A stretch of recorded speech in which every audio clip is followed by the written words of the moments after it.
अस्सलाम वालेकुम रहमतुल्लाहि व बरकातुहू। हज़रात, इंतखाबात का वक्त है, इंतखाबी माहौल है और इंतखाबात में कई उम्मीदवार मैदान में हैं और हर उम्मीदवार यही कहता है कि मैं अच्छा, मेरी पार्टी अच्छी, मेरी जमात अच्छी, आप मेरे हक में अपने वोट का इस्तेमाल करें। लेकिन आज मैं हरगिज़ और कतई ये बात नहीं कहूंगा कि मैं अच्छा, मेरी जमात अच्छी, आप मेरी जमात के लिए अपने वोट का इस्तेमाल करें। ये बात इसलिए नहीं कहूंगा क्योंकि मजलिस इत्तेहाद अल मुस्लिमीन सिर्फ मेरी जमात नहीं है। मजलिस इत्तेहाद अल मुस्लिमीन आप सबकी जमात है और इस जमात को आपने अपने दुआओं से सजाया है, तो अपने मेहनतों से संवारा है, तो अपने वाबस्तगी के जरिए इसको ताकतवर बनाया है, तो अपने इत्तेहाद के वोट के जरिए हम जैसे कायदीन का इंतखाब करके आपके हक के लिए और आपके इंसाफ के लिए, आपके मसाइल के लिए लड़ने और जिद्दोजहद करने के लिए भेजा है। आज जब हम सियासी मंजर पर नजर डालते हैं तो कई सियासी जमातें आपके सामने नजर आती हैं, लेकिन आज मजलिस इत्तेहाद अल मुस्लिमीन भी आपके दरमियान में है। इस इंतखाबात में अकबरुद्दीन ओवैसी को फिर से 2014 के इंतखाबात में चंद्रायन गुट्टे का उम्मीदवार बनाकर मजलिस इत्तेहाद अल मुस्लिमीन ने आपके दरमियान में मुझे भेजा है और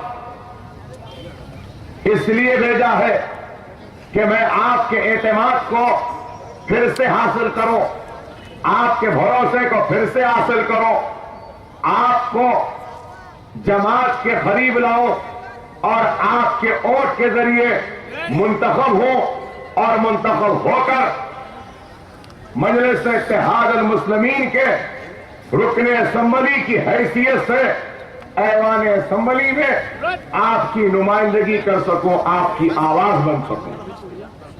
तो आज सवाल यह है कि मजलिस इत्तेहाद अल मुस्लिमीन उम्मीदवारों को भेजती है तो जमात भेज रही है।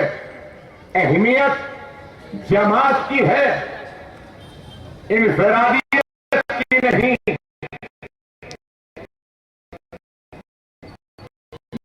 या उम्मीदवार की नहीं, उस शख्सियत की नहीं।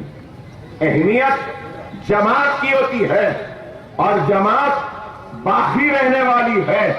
शख्सियतें आएंगे, जाएंगे, रहेंगे और फिर हर एक को इस दुनिया से रुखसत होना है। कल को मैं भी अल्लाह को प्यारा हो जाऊंगा, मैं चला जाऊंगा, मैं खत्म हो जाऊंगा, जमीन की ग़िज़ा बन जाऊंगा, खबर में रहूंगा, मिट्टी डाल दी जाएगी।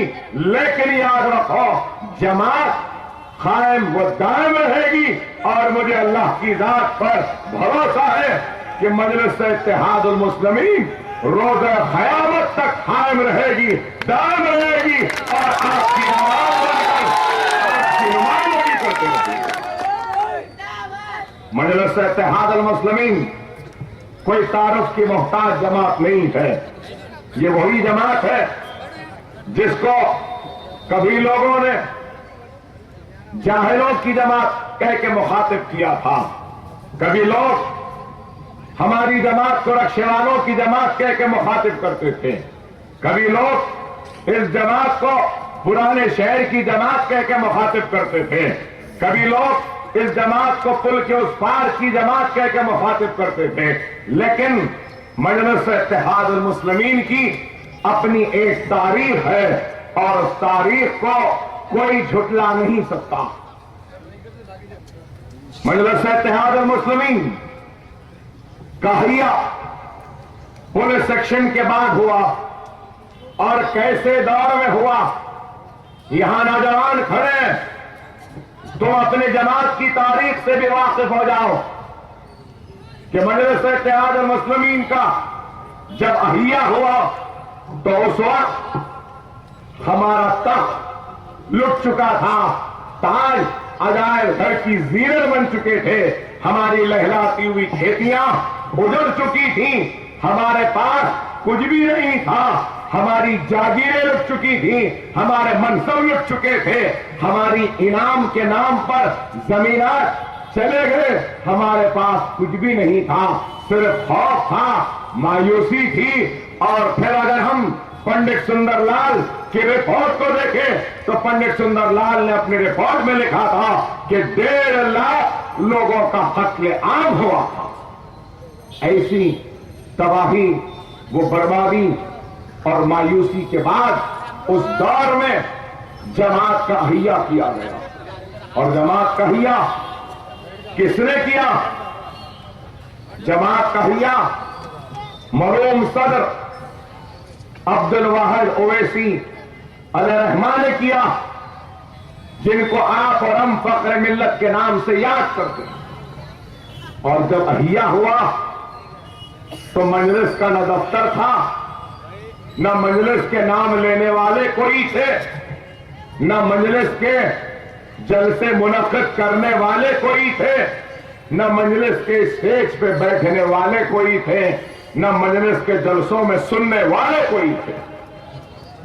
जब मजलिस इत्तेहाद मुस्लिमीन के अहिया के लिए आवाजें दी जा रही थी कि कोई मर्द मुजाहिद आए और इस जमात को जिंदा करे, इस जमात की सदारत ले ले, तो वो आवाजें कभी 4 मीनार के बुलंद मीनारों से टकराई और मायूस लौटी, कभी खिले गोलकुंडा की मजबूत फसील से टकराई तो मायूस लौटी, कभी डबीलपुरे के दरवाजे से टकराई तो मायूस लौटी, बहरहाल हर जगह से मायूस लौटी।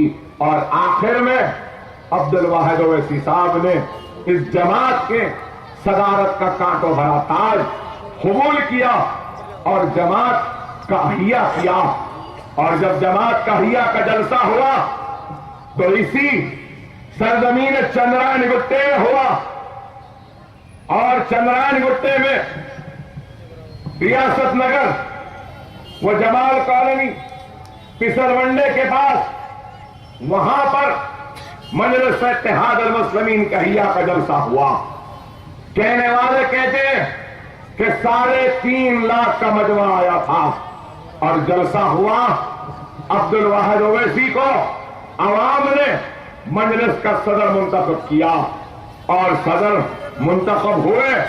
जलसा रात में खत्म हुआ और सुबह फजर को हमारा घर था, आबाई घर पिसरवंडे में था, और हमारे घर को पुलिस वालों ने घेर लिया और सुबह फजर के वक्त फख्र मिल्लत को गिरफ्तार कर लिया।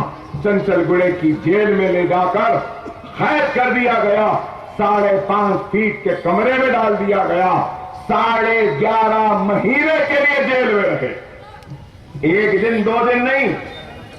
और जब जेल जाते तो जाते जाते अपने नौजवान बेटे सुल्तान सलाहुद्दीन ओवैसी को मजलिस इत्तेहाद मुस्लिमीन का सदर बनाकर जेल को जाते और वहां से एक जिद्दोजहद का आगाज हुआ, वहां से एक मिशन का आगाज हुआ, एक जुनून का आगाज हुआ, एक दीवानगी का आगाज हुआ, जो अपने मंजिल तक पहुंचने के लिए बेचैन थे। और वो मंजिल क्या थी?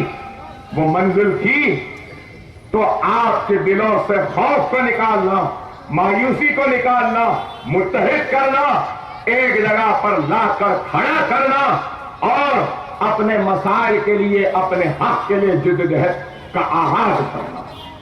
और आगाज हुआ और उसके बाद जिद्दोजहद हुई तो आपको सुन के हैरत होगी कि उस वक्त मजलिस के जलसे में 2 से 3 लोग होते थे। सालार तकरीर करते तो फखरे मिल्लत सुनते, फखरे मिल्लत तकरीर करते तो सालार सुनते। लाइट भी नहीं रहती थी, ये माइक भी नहीं रहता था, कुछ भी नहीं, टहलते हुए तकरीर करते थे। 3 से 30 हुए, 30 से 300 हुए, 300 से 3000 हुए, और आज अल्हम्दुलिल्लाह अकबर ओवैसी कहीं पर भी खड़े रह जाए हजारों का मजमा जम जाता है। अरे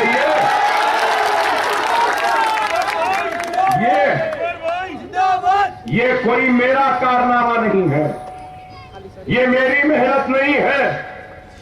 अरे ये मेहनत है तो फख्र मिल्लत अलैहिर्रहमा की मेहनत है, तो सालार मिल्लत की और फख्र मिल्लत और सालार के साथ रहने वाले, वो गरीब रक्षे वाले, वो पंचर जोड़ने वाले, वो गरीब मुसलमान जिनके पास पहनने का कपड़ा नहीं था, अपने घर में जलाने के लिए चूल्हा नहीं था और दाना नहीं था, लेकिन मजलिस का झंडा थामे और मजलिस जिंदाबाद सालार जिंदाबाद कह के जाते थे।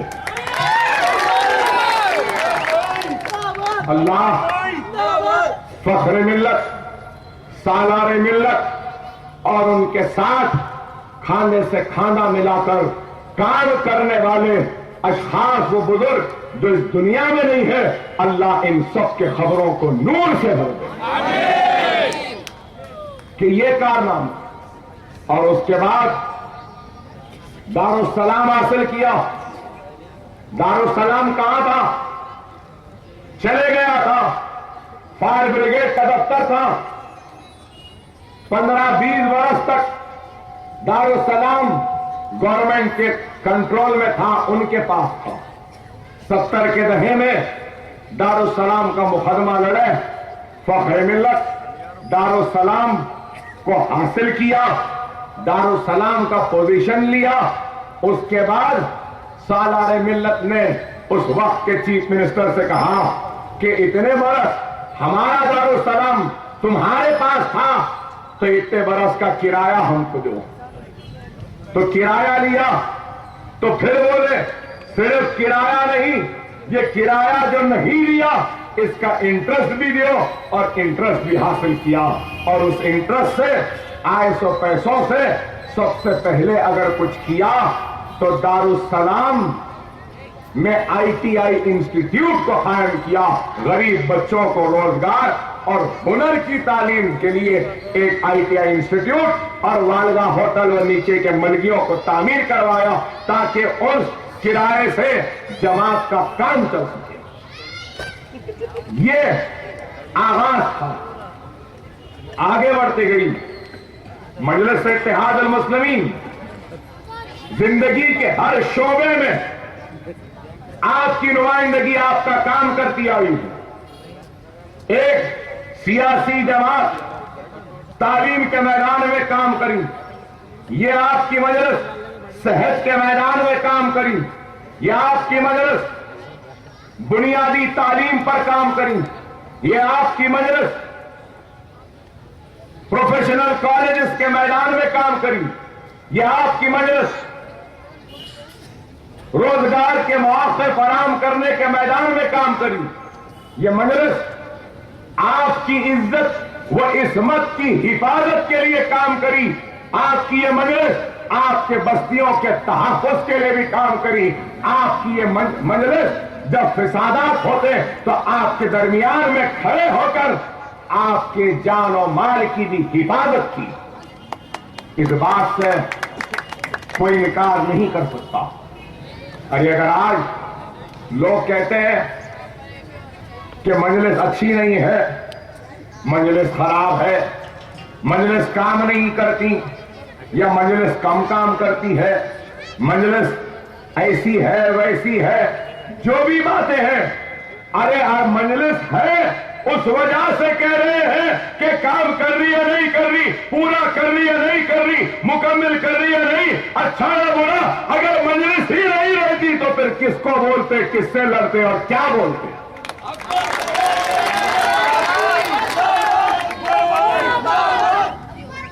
अरे भाई, अब आम का कैरियों का मौसम है। हमारे बचपने में हम देखते थे, कहीं से जा रहे स्कूल में, किसी के घर के झाड़ पे खूब कैरियां हैं, तो इधर उधर देखते थे, पत्थर उठाते थे, मारते थे, और निकल एक आध कैरी गिर गई तो ले लिए, भागे, चबा लेते थे। और ये कैरी को मारना, गिराने की कोशिश उसी वक्त होती थी जब झाड़ पे कैरी होती, और जब झाड़ से कैरियां गायब हो जाते हैं तो उस पर कोई दीवाना ही पत्थर मारेगा। तो मजलिस पे अगर आज तनकीद होती है, इल्जाम लगता है कि ऐसा नहीं वैसा, वैसा नहीं ऐसा, और अगर अब्दुल वाहिद ओवैसी सालारे मिल्लत अगर इस जमात का अहिया न करते, जिंदा न करते, तो बोलने वाले किसको बोलते और क्या बोलते समाज में उनसे? अरे आज क्या इस बात से इनकार करेंगे जब यहां से आगे फिसाद होता, या इस तरफ आगे फिसाद होता, या सब्जी मंडी में फिसाद होता, या सुल्तान शाही में फिसाद होता, या फिर आदिलाबाद में हो, निजामाबाद में हो, तो अरे आज तो सेल फोन है। इन फिसादात में पुलिस से पहले पहुंचने वाले वो मुजाहिद का नाम सुल्तान सलाहुद्दीन ओवैसी था। क्या इस बात से इनकार करेंगे? नौजवानों, आज हमारे पास गाड़ी है, लेकिन आपका और हमारा सालार मोटरसाइकिल पे फिरता था। ये बुजुर्ग बैठे देखे होंगे, ये लोग सालार को उस नाटन मोटरसाइकिल पे जाते हुए। अरे इस तरीके से जमात बनी। अरे आज 56 बरस के इस सफर में मैं चैलेंज करता हूं, अगर किसी को मेरा चैलेंज कबूल है तो आ जाए और मुबाहिस कर ले। जिंदगी के हर शोबे में मैं मुबाहिस करने की सलाहियत और मेरी जमात की कारकर्दगी है, और मैं कर सकता हूं। आ जाओ, जिस मैदान में करना चाहते हैं बोलो, हम उस पर करेंगे। अगर तालीमी इदारों की बात करें तो आप बताओ, तालीमी इदारे medical, engineering, MBA, MCA, nursing, hospital management, pharmacy, physiotherapy और इतने इदारे, दवाखाना ओवैसी, फखरे मिल्लत ने दारुस्सलाम हासिल किया, सालारे मिल्लत ने ओवैसी हॉस्पिटल बनाया। अल्हम्दुलिल्लाह बैरिस्टर असदुद्दीन ओवैसी ने दारुस्सलाम में और 4 चांद लगाए, और दारुस्सलाम को आकर देखो, ऐसे अतराफ से पूरे 7-7 मंजिला इमारतें खड़ी है। वो सियासी दफ्तर कम बल्कि हमारे तालीमी और दर्जगाह का एक मरकज बन गया है। और आज ये काम बैरिस्टर असदुद्दीन ओवैसी की क़यादत में हुआ। सालार में ओवैसी बनाया तो बैरिस्टर असदुद्दीन ओवैसी ने असरा दवाखाना, जो आज से 5 बरस पहले 150 बिस्तर का था, आज असरा दवाखाना 1200 बिस्तर का दवाखाना है। ठीक है, कुछ इलाजें अच्छे नहीं हो रही होंगी, कोई लापरवाही होंगी, या कुछ कमजोरियां होंगी, सही है। हम तो सियासी लोग हैं, हमारा काम बनाना है, हम बनाए। जो कमियां, जो खामियां और जो कमजोरियां हैं, इंशाल्लाह वो भी दूर करेंगे। लेकिन एक चलते हुए दवाखाने को जारी रखते हुए दवाखाना बनाए, वो कोई मामूली कारनामा नहीं है। अरे बिल्डिंगा बन जाते हैं तो बंद करके बनाना पड़ता है। हमने एक दिन भी असरा को बंद नहीं किया। आज ₹10 में ओपी आउट पेशेंट का कार्ड, एक वक्त कार्ड बना लो तो महीने में 4 मरतबा आ सकते। आप बताओ ₹10 में कौन डॉक्टर देखता भाई इस दुनिया में? यहां पर छावनी में भी दवाखाना है, यहां पर भी चल रहा है, इधर भी खिदमत, भवानी नगर में, हकीमपेट में और अहमदनगर में कई जगहों पे 11 हेल्थ सेंटर चल रहे हैं। ₹500 में डायलिसिस दुनिया में कहीं नहीं होता मेरे भाई।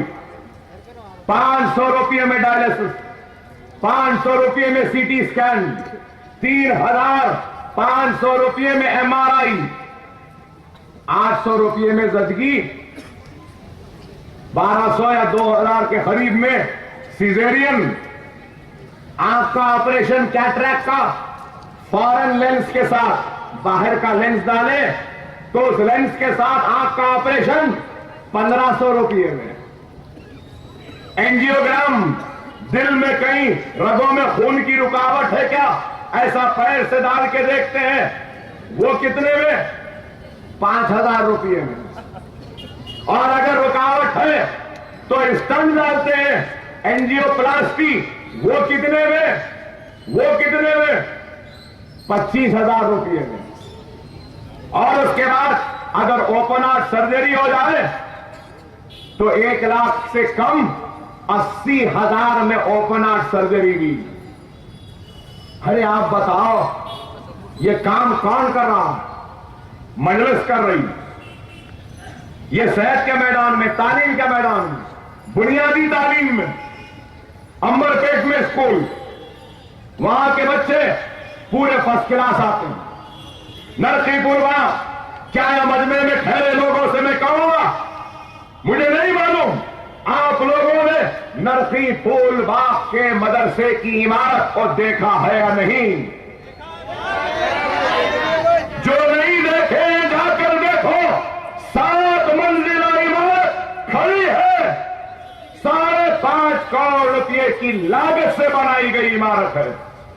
वो इमारत में हमारे बच्चों को मुफ्त तालीम दी जाएगी, किताबें दी जाएंगी, जूते दिए जाएंगे, और सिर्फ बच्चों को नहीं, बच्चियों के vocational training, mehndi designing, sofa making, curtain designing, कपड़े सीने का और दूसरे स्मॉल स्केल इंडस्ट्री की ट्रेनिंग दी जाएगी कि हमारे बच्चियां, खवातीन घरों में बैठकर पापड़ बना ले, घरों में बैठकर अगरबत्ती बना ले, घरों में बैठकर डिटर्जेंट पाउडर बना ले, घरों में बैठकर साबुन बना ले, बेपर्दा हुए बगैर अचार बना ले, धूप नींबू बना ले और इसको बाजार में बेचे। ये काम आज यहां पर, फिर हाफिज बाबा नगर में मदरसा, तालाब कट्टे में मदरसा, जमाल कॉलोनी में मदरसा, 5000 बच्चों के मुफ्त तालीम का इंतजाम। अरे वो छोड़िए, आज लोग बोलते तब्दीली तब्दीली चाहिए, कैसे तब्दीली? स्कूल बनाए बोल के तब्दीली, दवाखाने बनाए बोल के तब्दीली, किस बात के लिए तब्दीली में पूछना चाहता हूं। अरे जो लोग 20-22 बरस तक एमएलए रहे, मैं उनसे पूछना चाहता हूं कि आपने क्या किया चंद्रायन गुट्टे के लिए? क्या कुछ किया? कुछ दिया? कुछ नहीं, सिर्फ इल्जाम। अरे आप बताइए, सालार का इंतखाब हुआ, हम सब जाके सालार का दफन करके आए, दफन करके घर में कदम रखे, एसी घाट में फिसाद हो गया कह के तेरा मिली, तो मेरा सदर बैरिस्टर असदुद्दीन ओवैसी अपने बाप की खबर की मिट्टी जिस्म पे लगी हुई है, शेरवानी और कपड़े पे लगी हुई है, उसको झटके बगैर निकल पड़ता है एसी घाट को, और वहां के फिसाद में परेशान हाल हमारे भाइयों के दरमियान में खड़े होकर उनकी हिम्मत बांधता है, ताकत देता है और पुलिस वालों को वार्निंग देता है कि हमारे घरों की तरफ नजर उठाना, अगर तुम डालेंगे तो फिर इसके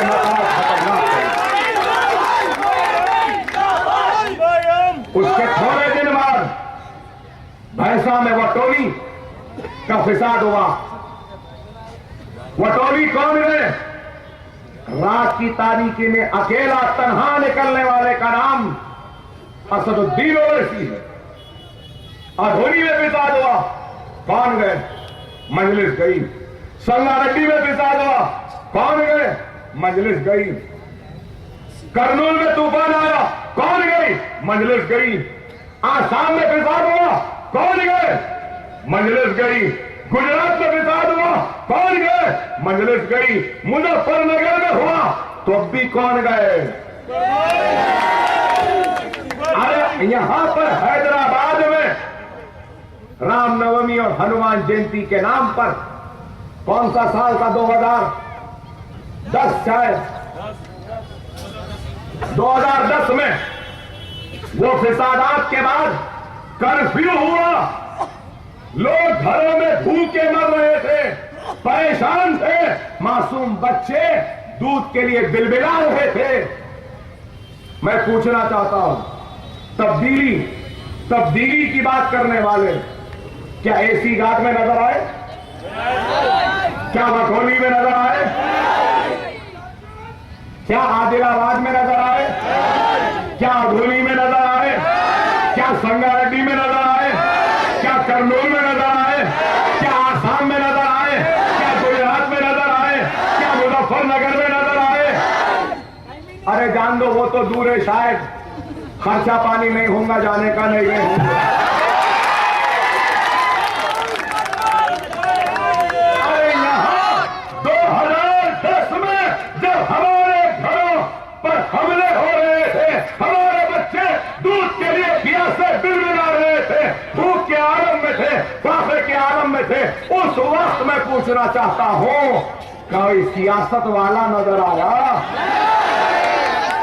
कोई ये बाप की शेरवानी को झटक के निकलने वाले नजर आए? कभी आए? 4.5 बरस दिखते नहीं। जैसा इलेक्शन का वक्त आया, पुरानी शेरवानियां निकाले, बच्चे पेन लिए सलाम करते निकल गए।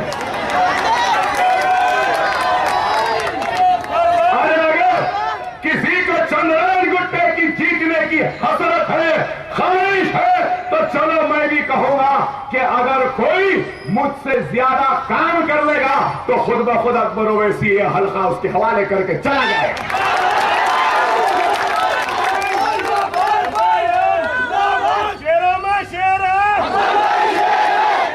मैं फूल बांध बनाया ना, उसके बाद तुम एक और एक बना दो। मैं भावानगर में बनाया ना, बाप का बाप है ना, उस पे बना दो। चलो मैं जमाल कॉलोनी में बनाया ना, इनकी जायदाद से लोग बोलते बेच दिए, नहीं मालूम मुझे, नहीं बेचे अगर, या जितने ने भी बेचे बोलो वो पैसे मैं दे देता हूं, रख लो, बाप के नाम पे वहां बना दो।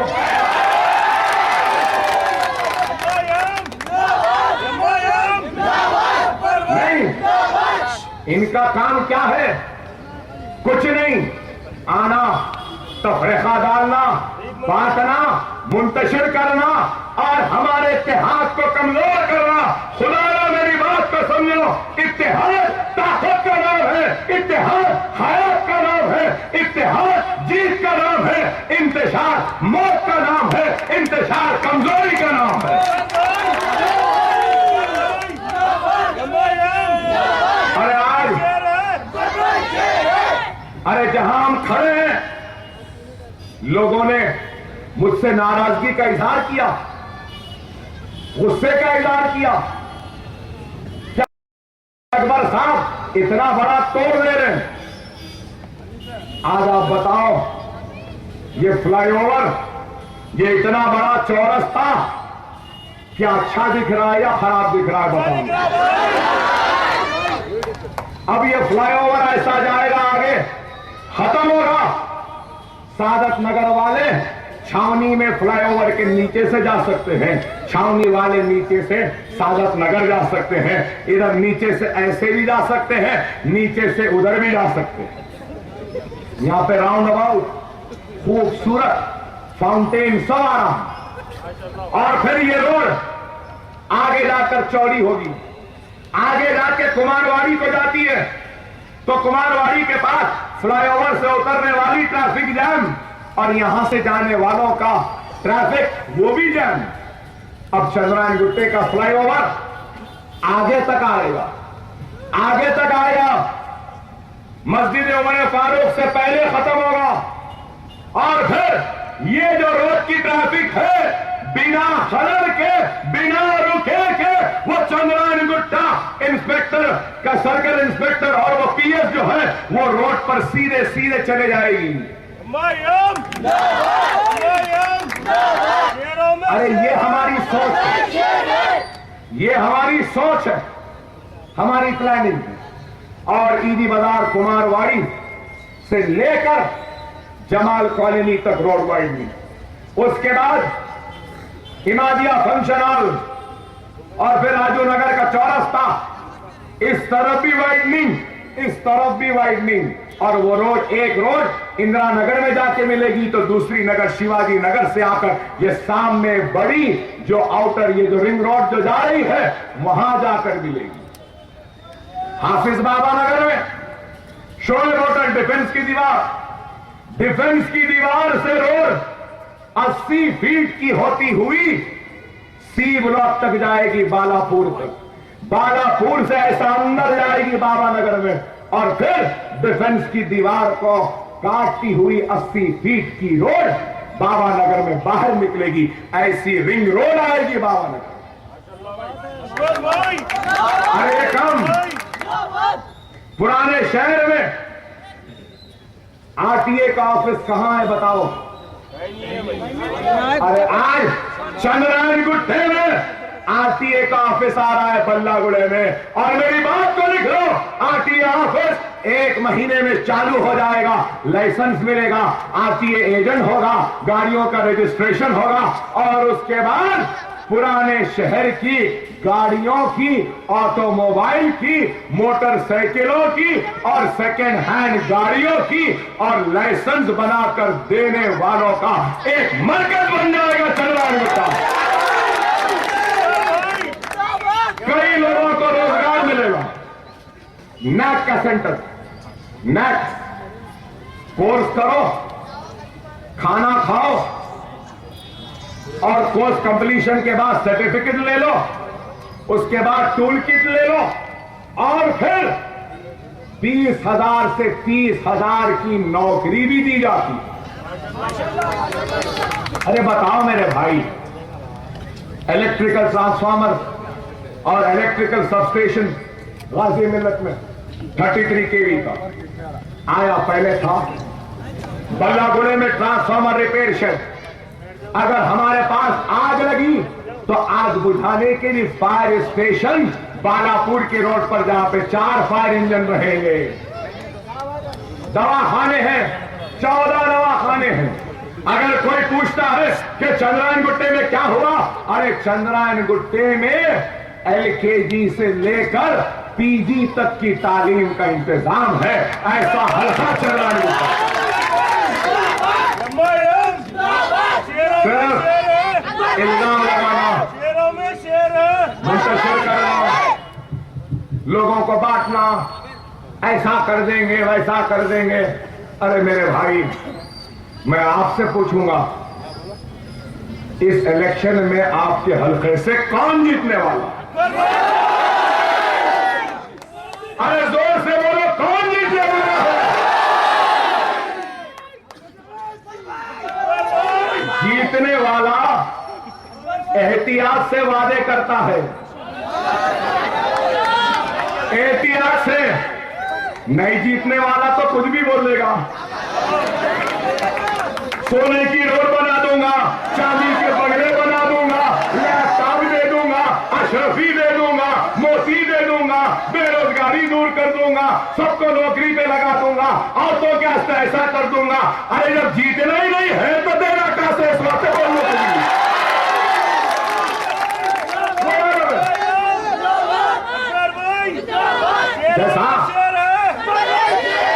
जैसा साला बोलते थे, मैं असेंबली में भी बोला राजशेखर रेड्डी साहब को, बोला रेड्डी साहब क्या है जो बोले दे रहे बोल रहे और आज तक नहीं दिए।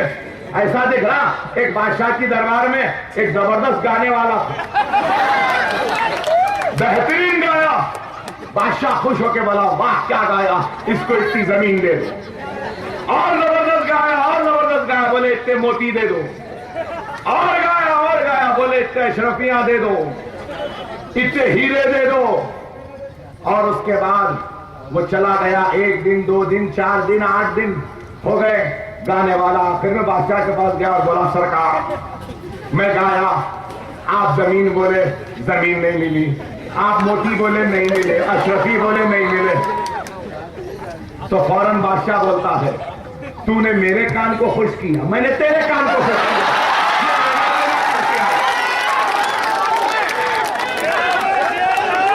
अब ये वैसा ही हाल हो गया है, वैसा ही हो गया है। करना तो कुछ नहीं है, बस इंतजार। लेकिन एक बात कहूंगा, वह कब है, लेकिन एक बात कहूंगा, आज हिंदुस्तान चंद्रयान गुट्टे को अपनी नाक समझता है और अकबर को अपना गुरूर समझता है। इस नाक को झुकने न दो, गुरूर को कमजोर होने न दो।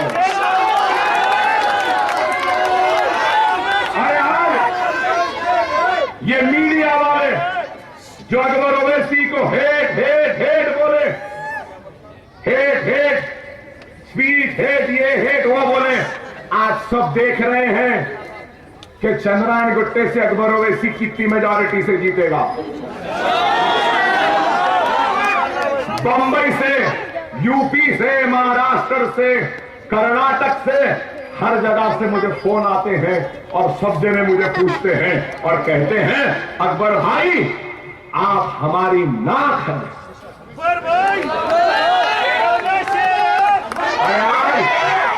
लोग पूछते हैं अकबर ओवैसी ने क्या किया? अरे स्कूल बना दिए, मदरसे बना दिए, इतना सब कुछ किया। उसके बाद एक वादा किया था कि आपकी आवाज को हिंदुस्तान के कोने कोने तक पहुंचाऊंगा। क्या आज आपके इत्तेहाद, आपके दुआओं की ये आवाज अकबर ओवैसी की क्या हिंदुस्तान तक नहीं पहुंची? क्या करे पूछ रहे। अरे पैगाम दे दिए, दुनिया को बता दिए कि हम भी अपने अदब में जबान रखते हैं, हम गूंगे नहीं है। तुम्हें खड़ा बोल सकते हो।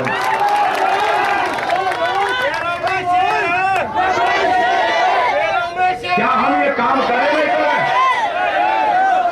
अरे हमारी आवाज आज हिंदुस्तान में है। लोगों को अकबर भाई की खींच बड़ी पसंद आती है। जानी जाता बोलते भाई एक बार खींच।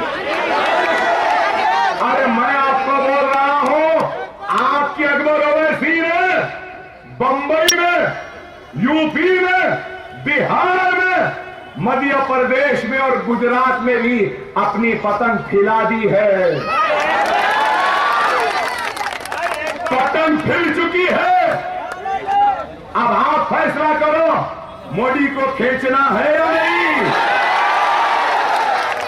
इजाजत दे दो, अकबरुद्दीन ओवैसी कन्नों में से खींच के डालेगा और आपके एतमाद, आपके भरोसे को टूटने नहीं देगा। अरे वाह, कम है, मगर आपसे यही कहूंगा वाह के नजाकत को समझो। नहीं रुको,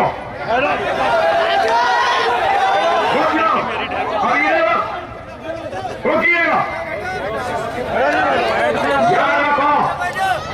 जब मजलिस के कदम आगे बढ़ते हैं तब मुनाफिकीन मीर सादिक, मीर जाफर की औलादें हमारे घरों को कमजोर करने के लिए, जलाने के लिए, हम में आपस में इंतशार डालने के लिए सरगर्म हो जाते हैं।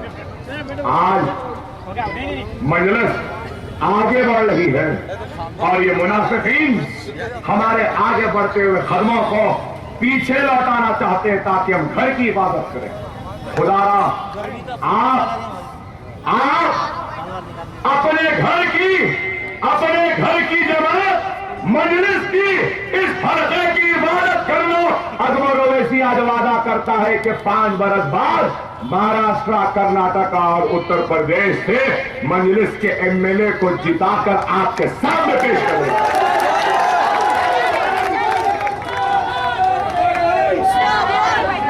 मुझे जाना है तो आप जाने दोगे ना? मुझे जाना है बम्बई, जाने दोगे ना? मुझे जाना है यूपी, जाने दोगे ना? अरे जाऊंगा और फतेह करूंगा दिलों को और इंसाफ और हक की आवाज को वहां पर भी गुंजवाऊंगा। मजलिस का निशान पतंग है, पतंग पे बटन दबाना। एक एमपी साहब का, एक एमएलए साहब का और पोलिंग 100% करना। बता देना हमारे जैसा पोलिंग कोई नहीं कर सकता। और कल का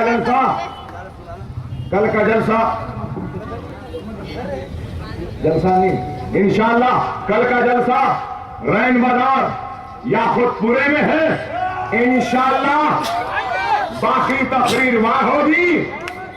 आज तो शुरू हुआ है एंट्री टाइम मुनाफिकीन का हर रात, कल रैन बाजार में होगा इंशाअल्लाह। रैन बाजार में